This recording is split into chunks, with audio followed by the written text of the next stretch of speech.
Hello everyone, good morning students, welcome again. So today in this video we are going to study the chapter number 3rd of science subject fiber to fabric. So students, watch all the videos of this chapter in YouTube.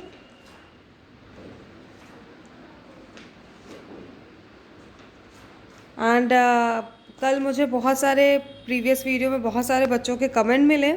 सो आपका comment करने का तरीका भी अच्छा लगा with name and section.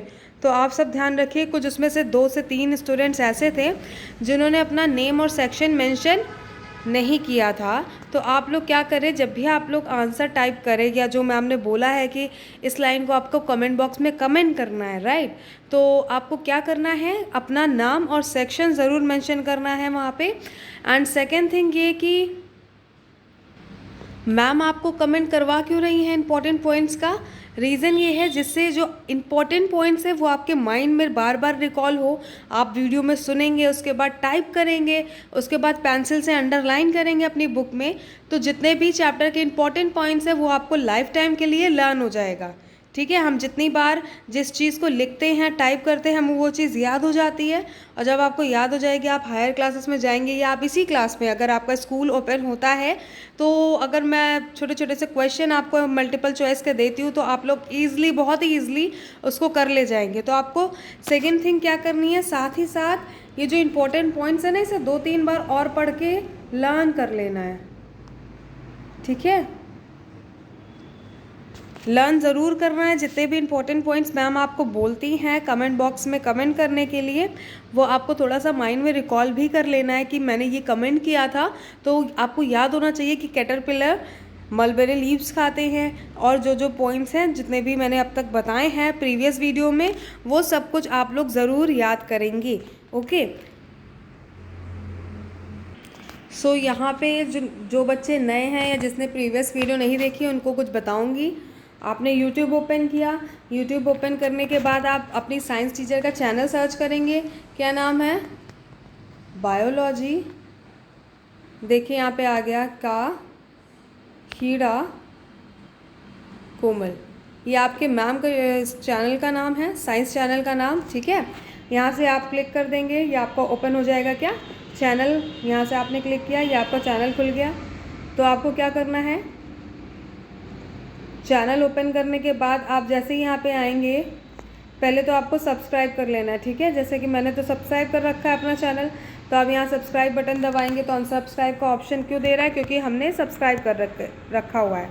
तो जिन भी students को वीडियो चाहिए होती है उसको नोटिफिकेशन क्या है, अपने मोबाइल पे ही मिल जाएगा। और दूसरी चीज़ ये कि जैसे ही आप जाएंगे, आपने मान लीजिए अपने क्लास का, आप लोग 7th क्लास के स्टूडेंट है, 7th क्लास का एक वीडियो खोला हमने यहाँ पे।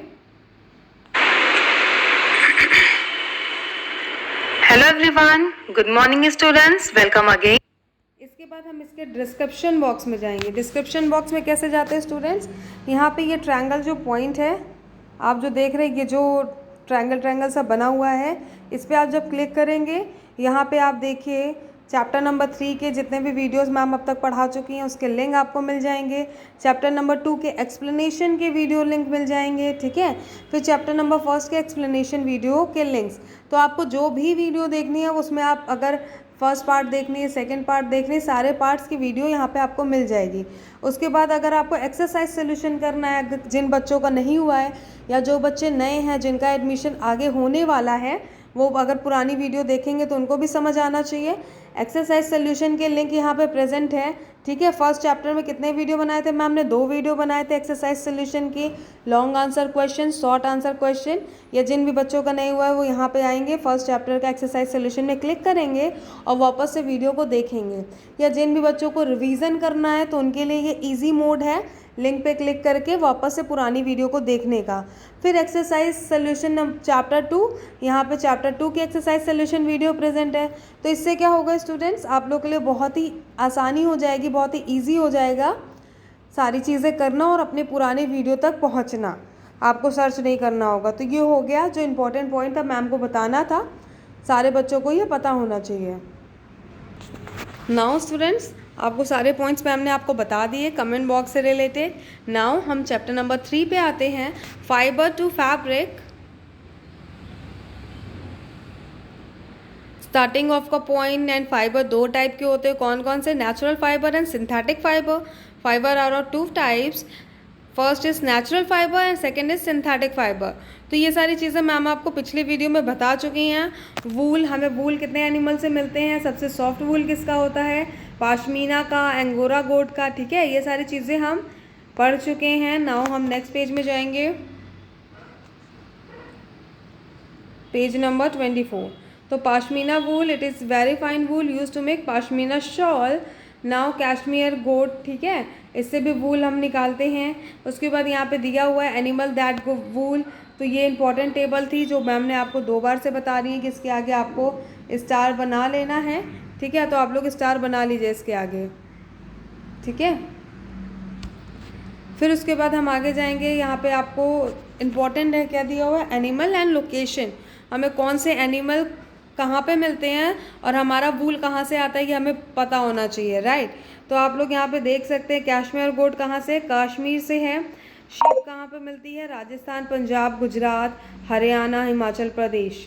तो इसके आगे हम जाएंगे, ये सब हम डिस्कस कर चुके हैं। उसके बाद हमने breeding and rearing of ship, जो ऑलरेडी डिस्कशन हो चुका है।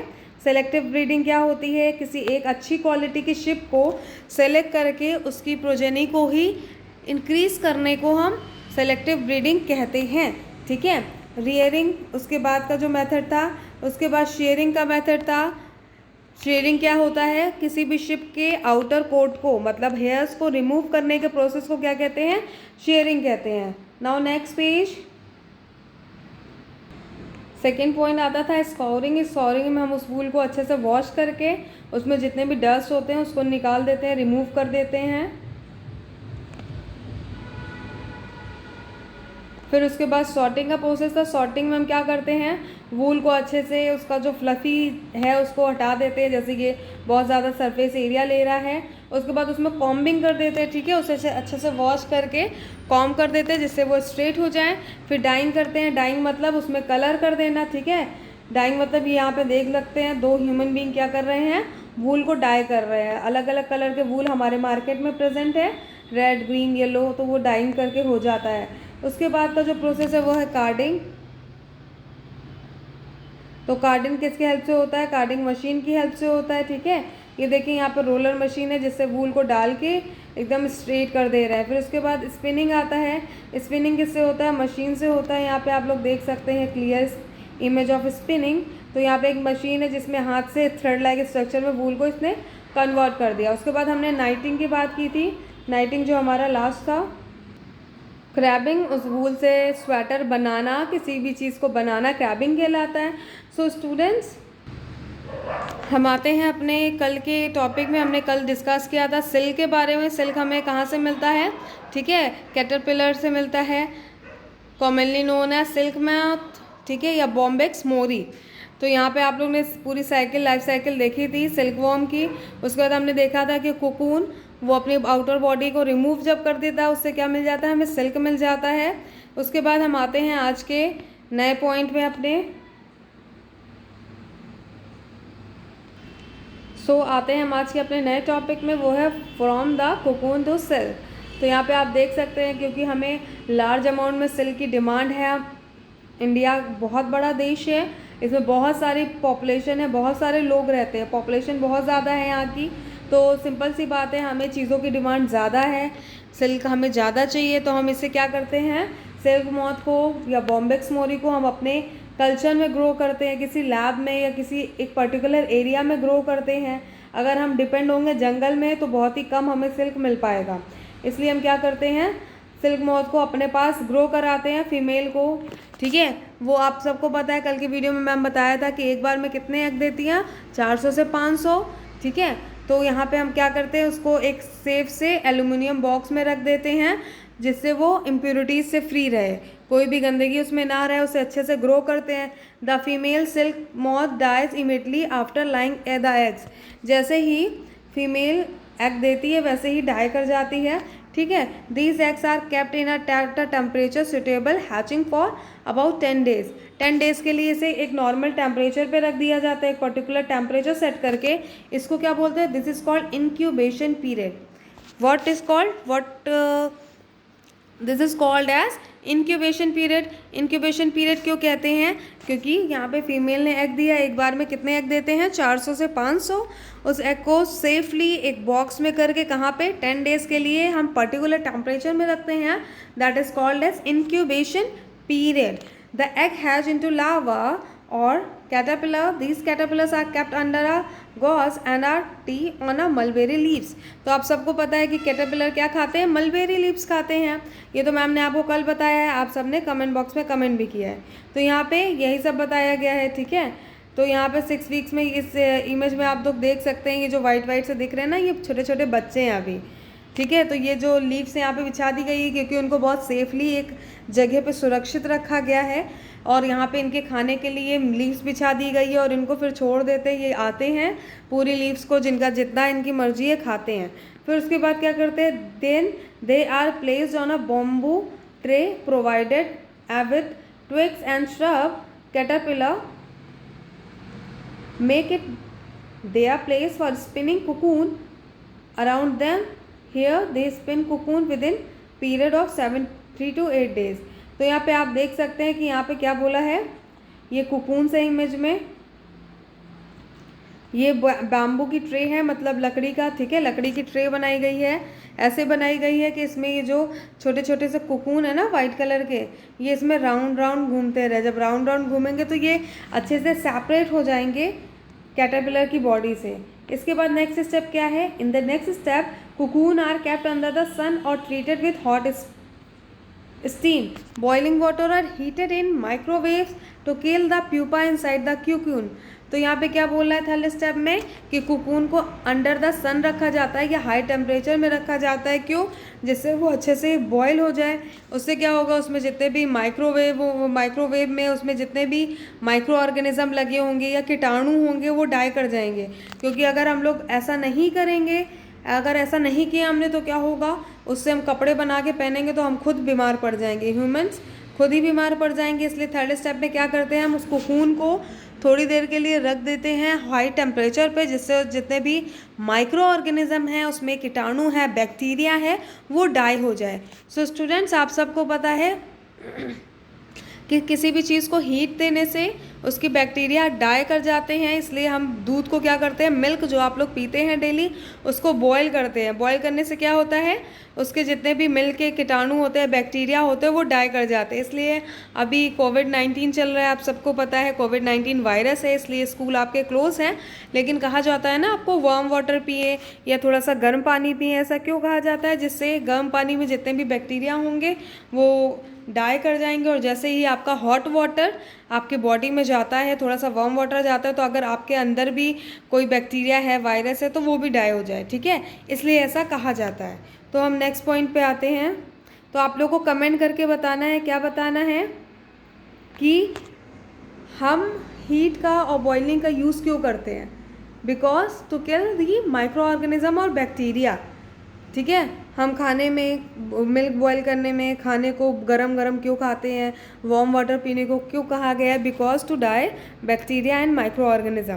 तो इस पॉइंट को आप क्या करेंगे, कमेंट बॉक्स में मैम को कमेंट करके बताएंगे with your name and section, okay, with your name and section. और एक वीडियो मैं ऐसा बनाऊंगी जहाँ पे जो बच्चे कमेंट करते हैं उनका नेम एंड सेक्शन मैं सारा अनाउंसमेंट करूँगी, ठीक है।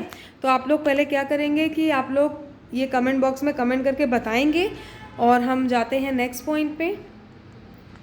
Then these cocoon are unwound to obtain the silk filament, this process is called reeling. तो रीलिंग में क्या हो रहा है, अनवाउंड कर दे रहे हैं इस कुकून को। यहाँ पे आप इमेज में देख सकते हैं रीलिंग का प्रोसेस, ये कितना प्यारा सा लग रहा है, ठीक है। ये नेट टाइप लोहे का है, ठीक है, इसमें कुकून फंसे हुए हैं, इसको अनवाउंड करेंगे यहाँ से। फिर इसके बाद फोर्थ पॉइंट क्या है,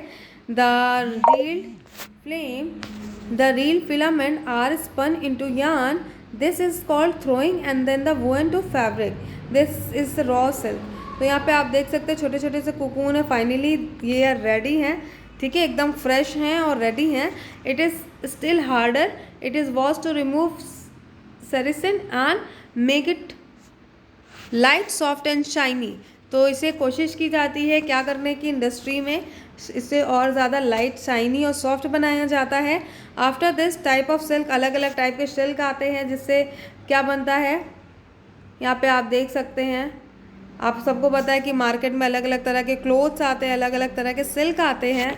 तो यहाँ पे ये देखिए मलबरी सिल्क से क्या है, ये सॉफ्ट सी चादर बनाई गई है, बेडशीट है। यहाँ पे क्रीप सिल्क से ये कुछ बनाया गया है। तो there of variety of silk moth, अलग अलग तरह के, आप सबको पता है जैसे कि ह्यूमंस में होता है, सारे ह्यूमंस के स्किन कलर अलग होते हैं, राइट, क्योंकि अब पूरी दुनिया में बहुत सारे ह्यूमन बीइंग रहते हैं, पर सबके कुछ के स्किन कलर अलग होते हैं, सबके एक जैसे तो होते नहीं हैं, ठीक है। स्किन कलर सबके अलग होते हैं। अगर आप हेयर देखोगे तो कुछ लोगों के हेयर सॉफ्ट होते हैं, शाइनी होते हैं, कुछ लोग के हेयर रफ होते हैं, कुछ लोग के हेयर्स कर्ली होते हैं। तो ऐसे ऐसे डिफरेंस आता है। इसी तरह सिल्क मॉथ की बात करें या किसी भी एनिमल माइक्रो ऑर्गेनिज्म की बात करें तो हर सब एक दूसरे से डिफर करते हैं। इसलिए जो यहाँ पे इमेज दिया गया कि the variety of silk moth which yield different type of silk, क्योंकि हमारे जो इन्वायरमेंट है इसमें अलग अलग तरीके के सिल्क मॉथ है, ठीक है। कोई सॉफ्ट सिल्क देता है, कोई हमें थोड़ा सा हार्ड सा या टाइट सा सिल्क दे देता है। तो दोनों हमारे लिए क्या है, यूज़फुल है। सॉफ्ट वाले से हम क्या बना लेते हैं, The silk is different in texture, coarse, smooth and shiny. Mulberry silk is soft, luxurious, elastic and can be dyed in various attractive color. तो यहाँ पे एक मलबेरी सिल्क का नाम दे दिया गया, ठीक है। डिफरेंट वेराइटी ऑफ सिल्क कौन कौन से आते हैं, कोसा, क्रीप, मलबेरी, मूंगा एक्सेट्रा आर अवेलेबल। तो हम जब मार्केट जाते हैं हमें सिल्क के कपड़े जो मिलते हैं वो कितने टाइप के होते हैं, 4 टाइप के होते हैं। इन सब में से कौन कौन से, कोसा, क्रीप, मलबेरी, मूंगा एक्सेट्रा आर अवेलेबल, ठीक है। तो इस 4 तरीके के हमें वहाँ पे सिल्क देखने को मिलते हैं। सो स्टूडेंट्स, आपको यहाँ पे जान के अच्छा लगेगा और आप लोग कमेंट बॉक्स में कमेंट करके बताएंगे। ये आपका सेकंड कमेंट हो गया कि कितने टाइप के सिल्क हमारे मार्केट में अवेलेबल हैं, इसे आप अंडरलाइन भी करेंगे। डिफरेंट वेराइटी ऑफ सिल्क से अवेलेबल तक अंडरलाइन भी करेंगे। और कौन से 4 तरीके के सिल्क हैं ये आपको क्या करना है, कमेंट बॉक्स में कमेंट करके बताना है कि 4 टाइप के सिल्क होते हैं कौन कौन से। Kosa, crepe, mulberry and muga are available in the market, ठीक है, with your name and section. Now next page, page number 29। तो यहाँ पे इस डायग्राम में देखिए दिया हुआ है, क्या बताया जा रहा है इस डायग्राम में कि ये क्या है, सिल्क टाइप्स बताए जा रहे हैं। पहला क्या है, नेचुरल। नेचुरल को हम क्या कहेंगे, मलबेरी सिल्क, जो हमें नेचुरल तरीके से मिलता है that is called as mulberry silk. Now जो हमें सिंथेटिक तरीके से मिलता है मीन्स आर्टिफिशियली कहीं पे मैन्युफैक्चर्ड होता है किसी कंपनी में, that is called as artificial silk. Now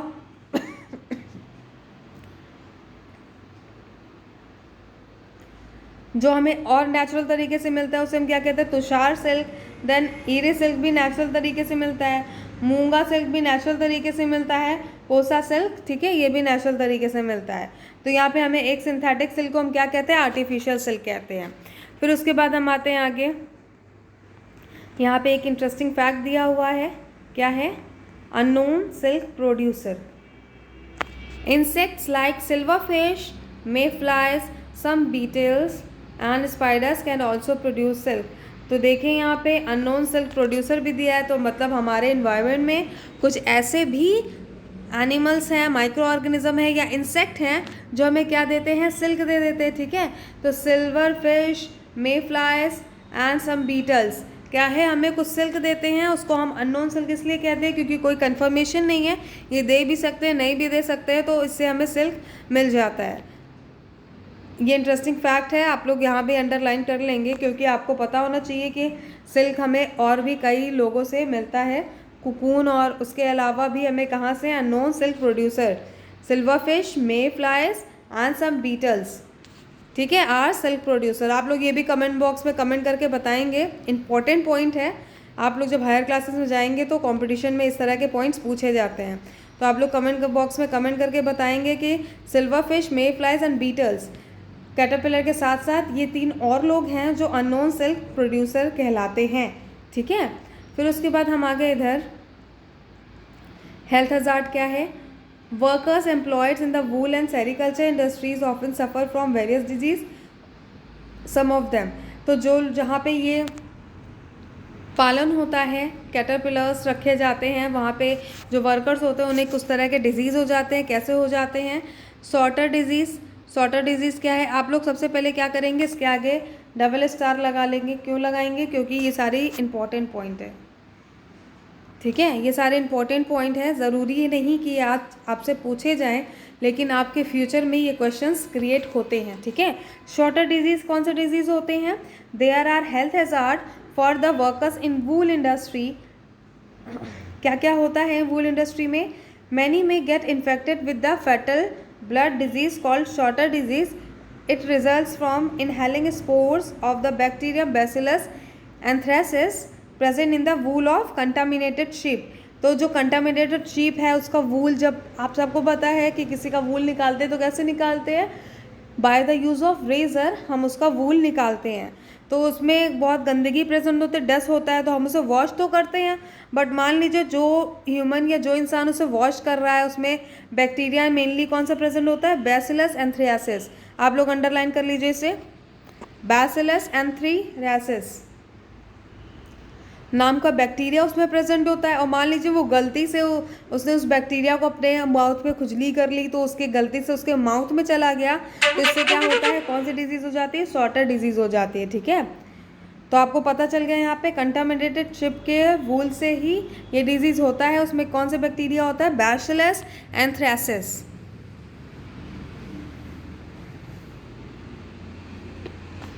यहाँ पे आप लोग दोनों डिजीज़ में स्टार ज़रूर बनाएंगे, दोनों इंपॉर्टेंट है। Now next lung infection.